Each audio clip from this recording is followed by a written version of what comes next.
What do you think when people say that, in spite of what you just said, they said that they felt that the messaging that you gave them was you honor your body. Can I he gonna tag Cornelius in. If you honor your body, you would get the reward of a husband.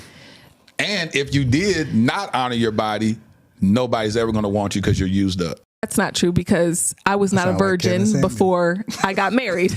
I was not a virgin. I turned up a little bit pre-Jesus. You know what I'm saying? I turned up a little bit.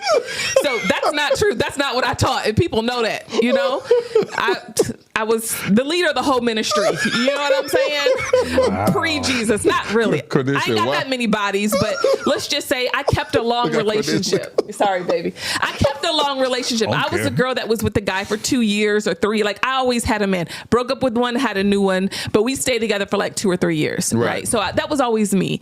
And so I think you have to be careful. Were you saved during that time, though? No, I wasn't saved. So do you excuse that behavior because you were saved? No, when I got saved, I still turned up a little bit. You know what I mean? I still turned up.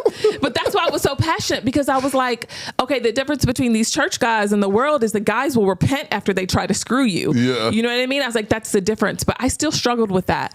You can't blame somebody else for your singleness. You have to take responsibility for where you are and your mindset and your thought process. But I always shared with people, hey, we're not doing all this for a man, right? I want you to have standards and boundaries, but I'd always share, hey, don't try to change your man. You got to work through some stuff. Have your deal breakers, like salvation, whatever the case is.